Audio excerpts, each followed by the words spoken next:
Θα σκεφτώ κι εγώ. Ανοιχτά, ας είναι ανοιχτά. Θα μάθει για μένει ζωγράφο. Θα πάει και έξω από το σπίτι. Εδώ προς τα νότια. Θέλω να πάω στο ζωγράφο. Τι κατευθείαν Πειραιά. Ας το κάνουμε στην Πελοπόννησο κάπου, δεν το κάνουμε στην Αθήνα. Όχι, το έκανε.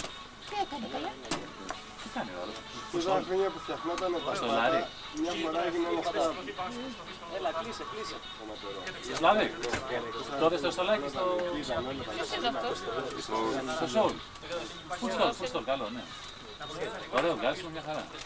Τι έκανες? Ναι, τώρα.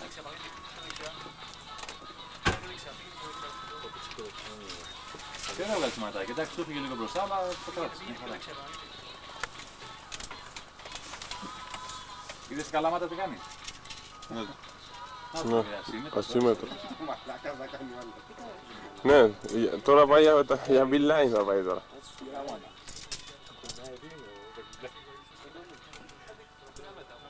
Κάτι κρέμεται, ναι. Μήπως έχει φύγει το εφεδρικό του αυτό. Γέμι στην πισίνα τώρα. Μπορεί να έχει βάλει...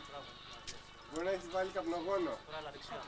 Αυτό κρέμονται. Καπνογονάκια είναι αυτό. Ήθελα να τα ανάψω, αλλά δεν του κάνω. Ναι, ναι.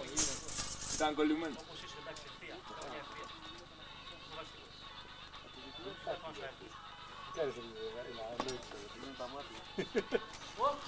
Γιατί μπαμπά και...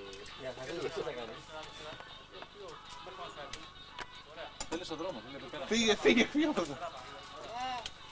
Άι.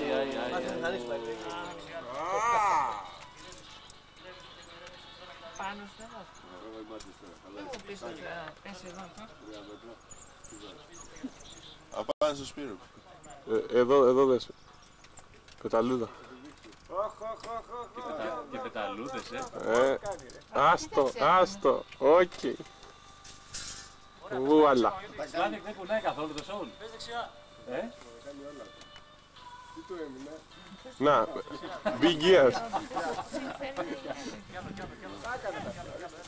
Να τα big ears και με επιτάχυνση κιόλας. Πιο δεξιά.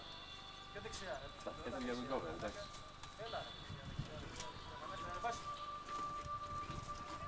Έλα που σου λέμε, ναι. Έλα πιο δεξιά, έλα. Πες μου τι αυτός θα κάνει να σκοτεί. Δεν πειράζει, έχεις κάτι να κάνει.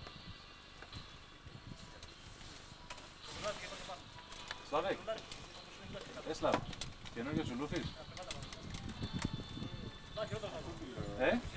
Χειρότερος είναι. Κάποιος να το προσέξει αυτό. Τώρα έχει παλιά. Τι να το προσέξουμε. Προσέξει μόνο, μεγάλο παιδί δεν είναι.